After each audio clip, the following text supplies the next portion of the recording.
In the middle of San Francisco Bay, a small rocky island rises from the cold, swirling waters. It is a place of stark contrasts and enduring mysteries. Today we know it as Alcatraz. But long before it became a name synonymous with fear and isolation, it had another identity. The Spanish explorer Juan Manuel de Ayala sailed into this bay in 1775. He saw the island teeming with birds and named it La Isla de los Alcatraces.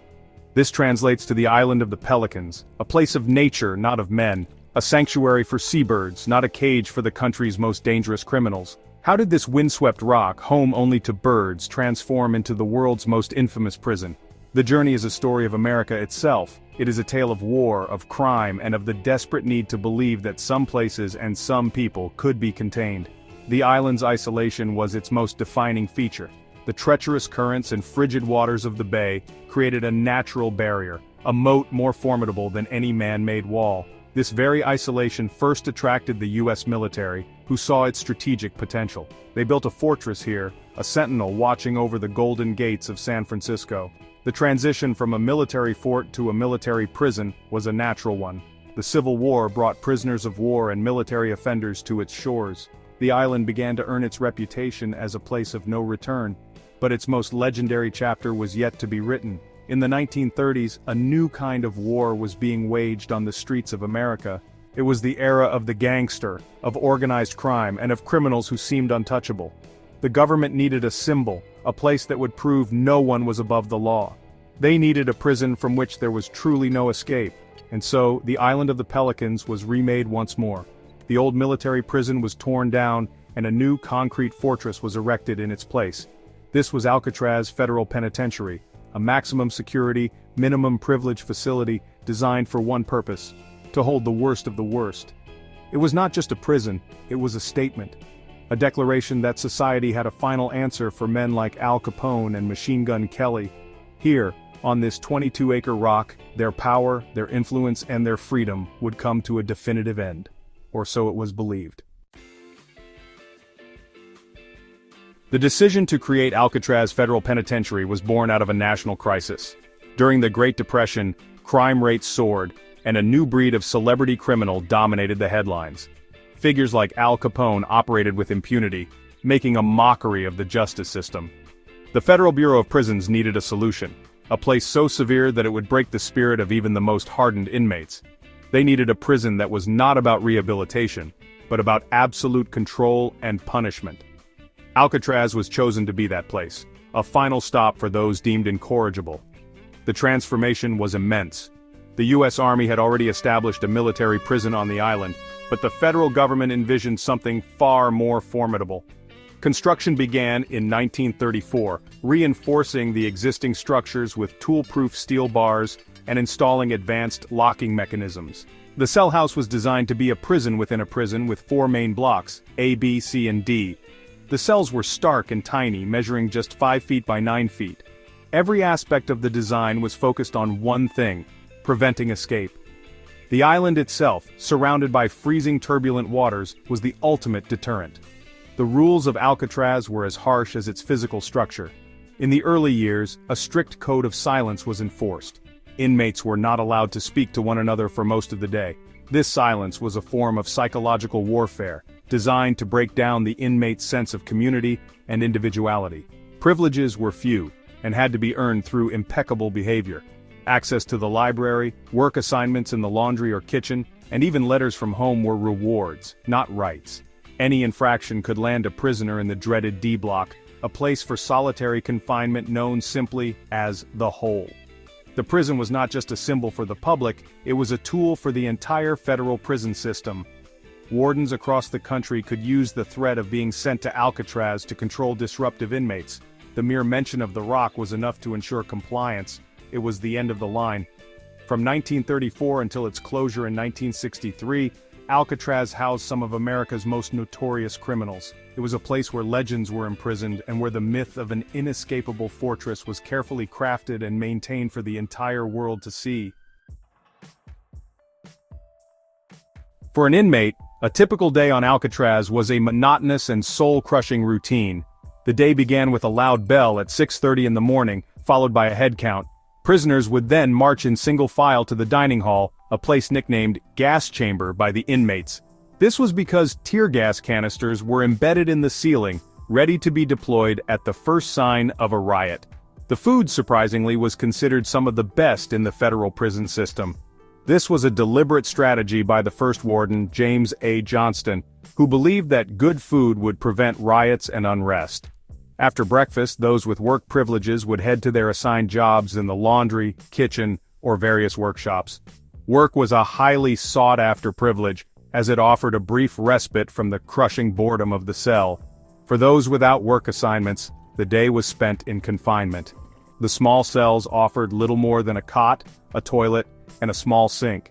Inmates could read books from the prison library, but their world was largely confined to those concrete walls. The rule of silence, though eventually relaxed, cast a long shadow over the prison's early years, creating an atmosphere of profound isolation. The most feared place in Alcatraz was D Block. This was the segregation unit, where inmates were sent for breaking the rules. The block contained 42 cells, but its most infamous section consisted of 6 solitary confinement cells at the end of the corridor, known as the Hole. Inmates here were kept in total darkness and isolation, sometimes for days or weeks on end. They slept on the cold concrete floor with only a blanket and were given a meager diet. It was a place designed to break a man's will, a psychological torture chamber from which some were said to have never fully recovered. Yet even in this harsh environment, small acts of humanity and defiance could be found. Prisoners developed their own methods of communication, like a system of tapping on the pipes. They found ways to pass notes and contraband. Robert Stroud, the Birdman of Alcatraz, famously studied birds and became a respected ornithologist while imprisoned there, though he did his bird research at Leavenworth, not Alcatraz. His story, like many others, shows that even in a place built to extinguish the human spirit, flickers of resilience and ingenuity could not be entirely stamped out. Of the 14 escape attempts from Alcatraz involving 36 men, one stands alone as a legend. It is the story of Frank Morris and the brothers John and Clarence Anglin.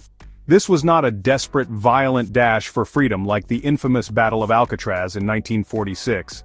This was a meticulously planned, incredibly ingenious breakout that has fueled speculation for decades. Morris was the mastermind, an inmate with a genius-level IQ. The Anglin brothers were experienced escape artists. Together with a fourth man, Alan West, who ultimately failed to get out of his cell in time, they orchestrated the impossible. Their plan was a work of patient genius. Over several months they used sharpened spoons stolen from the dining hall and a drill fashioned from a vacuum cleaner motor to slowly chip away at the concrete walls around the ventilation grills in their cells. To hide their work, they crafted fake walls out of painted cardboard. To muffle the sound of their drilling, they worked only during the nightly music hour. Their greatest deception, however, was the creation of lifelike dummy heads, crafted from a mixture of soap, toilet paper, and real human hair collected from the prison barbershop. On the night of June 11, 1962, the plan was put into motion. The 3 men placed the dummy heads in their beds, fooling the guards making their nightly rounds. They squeezed through the holes they had carved, climbed up a utility corridor, and made their way to the prison roof. From there, they shimmied down a smokestack to the ground. They had also constructed an inflatable raft and life preservers from more than 50 stolen raincoats, carefully stitched and glued together. Under the cover of darkness, they inflated their makeshift raft and slipped into the treacherous waters of the San Francisco Bay, vanishing into the night. The next morning, the prison was thrown into chaos when the escape was discovered, and massive manhunt was launched, one of the largest in U.S. history. The FBI, Coast Guard, and local law enforcement scoured the bay and its surrounding shores. Days later, pieces of the raincoat raft and a life preserver washed ashore on Angel Island. A wallet containing names and photos related to the Anglin brothers was also found. The official conclusion was that the men had drowned in the cold, unforgiving waters. But no bodies were ever recovered, leaving the door open to a tantalizing question: what if they made it? For more than half a century, the official story held firm. Morris and the Anglins drowned. The FBI officially closed the case in 1979, transferring the responsibility to the U.S. Marshals Service, where it remains an open file. But over the years, tantalizing clues have emerged, chipping away at the certainty of their demise. Family members of the Anglin brothers have long claimed to have received postcards and messages from them after the escape. They even presented a photograph, allegedly taken in the 1970s, showing two men resembling John and Clarence Anglin on a farm in Brazil. This photograph became the subject of, well, intense scrutiny. In 2023, a groundbreaking facial recognition analysis was conducted on the image. The results were startling. The analysis concluded that it was highly likely the two men in the photograph were indeed the Anglin brothers. This piece of modern technological evidence breathed new life into the theory that the escapees had not only survived the swim, but had successfully made their way to South America, where they lived out their lives in freedom. It really transformed the story from a tragic failure into one of history's most successful prison breaks. Perhaps the most dramatic piece of evidence surfaced in 2018. A letter, allegedly written by a then elderly John Anglin, was sent to a San Francisco police station. In the letter, the author claimed that all three men had survived that fateful night, though by a hair. He stated that Frank Morris died in 2008 and his brother Clarence died in 2011. The author, claiming to be 83 years old and suffering from cancer, offered to turn himself in for a year of prison time in exchange for medical treatment. The FBI analyzed the letter for fingerprints and DNA, but the results were inconclusive, leaving its authenticity in question. Further fueling the speculation, declassified FBI files released in the 2020s revealed that the Bureau had continued to investigate leads and sightings for decades after officially closing the case. These documents show that the FBI took the possibility of their survival far more seriously than they ever admitted publicly. The combination of the family's claims, the photographic analysis, the mysterious letter, and the declassified files paints a compelling picture. The Great Escape from Alcatraz may not be a mystery anymore. It may be the story of three men who beat the system and vanished into legend. For decades, the known structure of Alcatraz seemed to tell the whole story. A concrete and steel fortress built upon a solid rock. But what if the rock itself held secrets? In 2019, a team of archaeologists and geophysicists decided to look deeper. Using advanced ground-penetrating radar and laser scanning technology, they peered beneath the surface of the prison's recreation yard. What they found was astonishing. Buried and forgotten for over a century, a network of tunnels and underground chambers lay hidden just feet below where the inmates once walked. These were not secret escape tunnels dug by prisoners. They were remnants of a much older chapter in the island's history. The scans revealed the fully intact foundations of the original 19th century military fortress that was built on Alcatraz during the Civil War era. The prison authorities of the 1930s had simply built the new penitentiary on top of it, filling in the old structures and burying them. The discovery included a bomb-proof earthwork traverse and subterranean magazines, which are passages and rooms that were designed to transport munitions and protect soldiers from artillery fire. This discovery has profound implications for our understanding of the island's history. It peels back a layer of time, revealing the military DNA that lies at the core of the infamous prison. But it also raises new questions. Could inmates have known about these buried structures? While there is no evidence that any prisoner ever accessed these specific tunnels, the discovery fuels the imagination. It suggests that the island was more complex than anyone knew, a labyrinth of forgotten spaces that could have offered hidden opportunities for those desperate enough to find them. The existence of these tunnels has now become part of the Alcatraz legend. It adds a new dimension to the cat-and-mouse game between prisoners and guards. While the 1962 escapees used the utility corridors within the cell house, the idea of a much larger, hidden network below adds a new layer of intrigue. These discoveries, made possible by modern technology, prove that even a place as thoroughly examined as Alcatraz still has secrets to reveal. The rock is not just a building, it is a geological and historical layer cake, and we are only just beginning to understand what lies beneath. Every prison has its power structure, but the legends surrounding Alcatraz speak of something more. They whisper of secret rulers, of powerful forces operating in the shadows. One of the most persistent conspiracies is that of an underground army, a secret cabal of inmates who controlled the flow of contraband, enforced their own code of justice, and perhaps even plotted escapes. This theory suggests that behind the backs of the guards, notorious mobsters like Al Capone continued to run their empires from within the prison walls, using a network of loyal inmates to carry out their orders. The truth, however, is far more mundane. The strict, high-surveillance environment of Alcatraz was specifically designed to prevent such power structures from forming. Inmates were frequently moved between cells to stop them from forming strong alliances. The rule of silence in the early years further isolated them. While small-scale smuggling and secret communication certainly occurred, there is no credible evidence to support the existence of any large-scale organized inmate hierarchy that held any real power. The true ruler of the island was the warden, whose authority was absolute. Another persistent myth involves fabulously wealthy elites or secret societies using the prison for their own nefarious purposes. These tales suggest that the prison was a front for secret government experiments or a place where the rich could secretly imprison their enemies.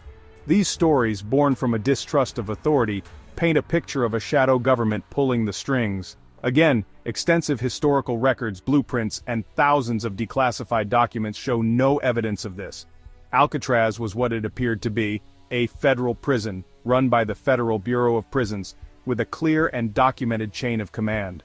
Perhaps the most romantic conspiracy is that of hidden treasure. Legends claim that Al Capone, before being weakened by syphilis, managed to hide a portion of his vast fortune somewhere on the island. Other stories tell of bank robbers who whispered the location of their buried loot to fellow inmates. For decades, these tales have inspired treasure hunters and fueled the public imagination. But despite numerous searches, both official and unofficial, and even the use of modern metal detectors, not a single piece of gold or hidden cash has ever been found on Alcatraz. The only treasures the island holds are its stories. When a place has witnessed so much misery, despair, and violence, some believe an energy lingers, an echo of the past. Alcatraz is widely considered one of the most haunted places in America. The stories are not just told by tourists seeking a thrill. They come from former inmates, guards, and park rangers who have spent countless hours on the island. They speak of unexplained sounds, shadowy figures, and an overwhelming sense of sadness that seems to permeate the very walls of the cell house.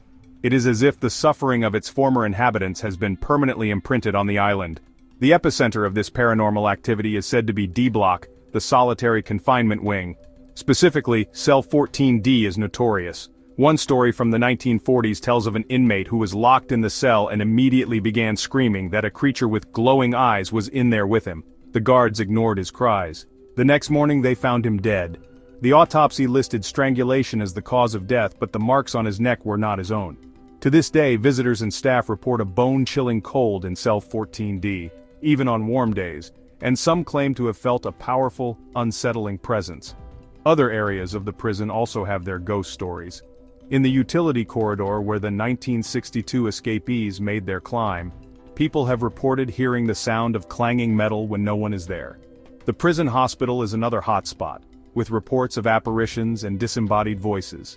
Even the warden's house, which burned down during the Native American occupation, is said to be haunted by a spirit that creates strange noises and turns lights on and off. The sounds of phantom cannon fire, echoes of the island's military past, have also been reported. Is Alcatraz truly haunted by the spirits of those who suffered there? Or are these experiences the product of an active imagination, influenced by the prison's dark and intimidating atmosphere? Science has no definitive proof of ghosts, but the sheer volume and consistency of the reports from credible witnesses make it difficult to dismiss them entirely. Whether they are actual spirits or just psychological echoes, the ghosts of Alcatraz are an undeniable part of its identity. A chilling reminder that while the prison is closed, the stories of those who lived and died there will never truly leave. Alcatraz Federal Penitentiary closed its doors on March 21, 1963. The official reason was the high cost of operation. The buildings were crumbling from the constant exposure to salt water and fog, and it was simply too expensive to maintain. For a few years, the island lay dormant, a silent monument in the bay. Then, in 1969, a new chapter began. A group of Native American activists occupied the island, claiming it as their own, under the terms of an old treaty. For 19 months they created a community there, bringing a new kind of life to the rock before being removed by federal officers.